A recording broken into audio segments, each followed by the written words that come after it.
करत करत अभ्यास तय जरमति होत सुजान, रसरी आवत जात हैं सिल पर परत निशान। नोटरी संशोधन विधेयक 2021 क्या है? ऐसे वकील साहब जो या तो नोटरी पेशा से जुड़े हुए हैं या जिनको ऑनलाइन इंटरव्यू फेस करना है या जो नोटरी से जुड़ेंगे, ये जानना उनके लिए बहुत ज़रूरी है। तो नोटरी संशोधन विधेयक 2021 को समझने से पहले हम नोटरी अधिनियम 1952 को समझने का कोशिश करते हैं। अगर नोटरी अधिनियम 1952 को हम समझ लेते हैं तो नोटरी संशोधन विधेयक 2021 ये समझना आसान हो जाएगा। तो इसको नोटरी अधिनियम 1952 को नोटरी 1952 का अधिनियम संख्या 53 कहते हैं। ये 9 अगस्त 1952 से ये कार्य कर रही है। नोटरियों की वृत्ति को विनियमित करने के लिए संसद द्वारा इस कानून को पारित किया गया है। इसमें कुल 16 धाराएं हैं। इसमें जो धारा 1 है, इसमें संक्षिप्त शीर्षक, विस्तार और प्रारंभ का चर्चा है। दूसरे धारा में परिभाषाएं हैं। तीसरा में नोटरी नियुक्त करने की शक्ति है। चौथा में रजिस्टर बनाया गया है। पाँचवें में रजिस्टर में नामों की प्रविष्टि और प्रैक्टिस प्रमाण पत्र जारी करना या नवीनीकरण करना, ये इसमें उल्लेख है। धारा 5 को याद रखेंगे क्योंकि धारा 5 फिर नोटरी संशोधन विधेयक 2021 में भी इसका चर्चा है। छठा में है नोटरी की सूचियों का वार्षिक प्रकाशन। सातवां में है नोटरी का मोहर। आठवां में है नोटरी के कार्य। नौवां में है बिना प्रमाण पत्र के प्रैक्टिस पर रोक। 10वां में है रजिस्टर से नाम हटाना। 11वां में है अन्य कानूनों में नोटरी पब्लिक के संदर्भ का निर्माण। 12वां में है नोटरी आदि होने पर झूठा प्रतिनिधित्व करने के लिए जुर्माना या सजा।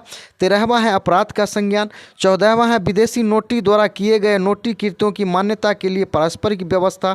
15वां है नियम बनाने की शक्ति। 16वां है निरसन।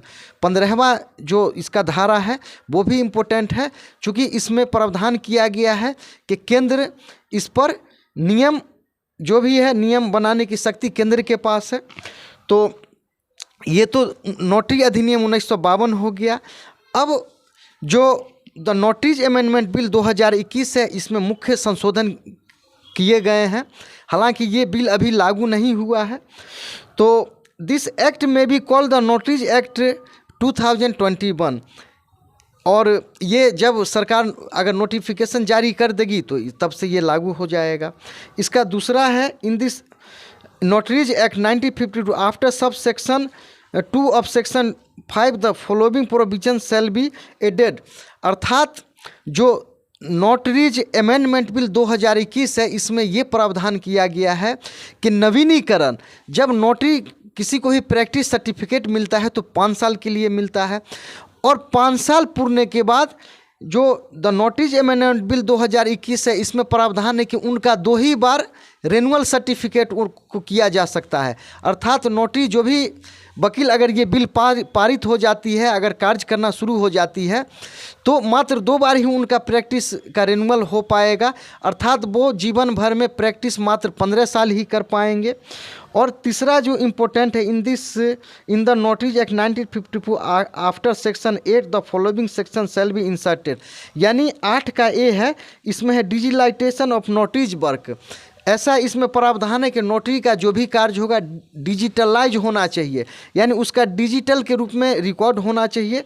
और इसमें 9(1) में भी power to suspended certificate of practice, यानी कि अभी तक जो नोटरी जिनको सर्टिफिकेट प्रैक्टिस का मिलता है उनको हटाया नहीं जा सकता है। तो इसमें क्या है, जो अगर दोष सिद्ध हो जाता है तो सरकार चाहे तो उनको हटा सकती है।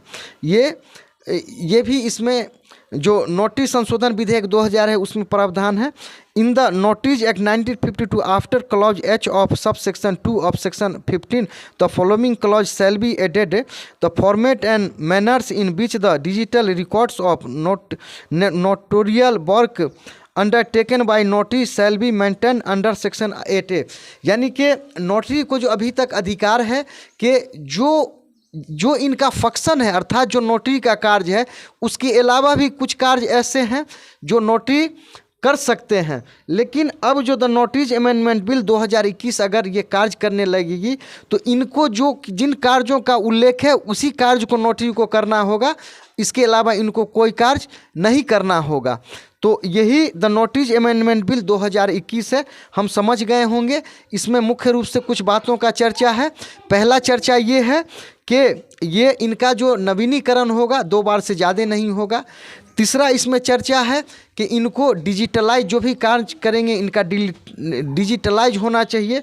और तीसरा चर्चा ये है कि इनको जो कार्य मिला है उस कार्य के अलावा और कार्य नहीं कर पाएंगे। और चौथा ये है कि इनको गवर्नमेंट जब चाहे, अगर ये कदाचार में लिप्त पाए जाते हैं तो इनके लाइसेंस प्रैक्टिस का है, सरकार उसको ले सकती है, यानी रद्द कर सकती है। तो यही द नोटिस अमेंडमेंट बिल 2021 में प्रावधान है। मैं समझता हूँ कि द नोटिस अमेंडमेंट बिल 2021 हम समझ गए होंगे। और मैं उम्मीद करता हूं कि जिनको ये वीडियो अच्छा लगेगा उनसे निवेदन है कि इस चैनल को लाइक सब्सक्राइब कर लें। मैं मोहम्मद मेराजुद्दीन, ये channel the Eagle by MD Merajuddin देखने के लिए आपको धन्यवाद देता हूं।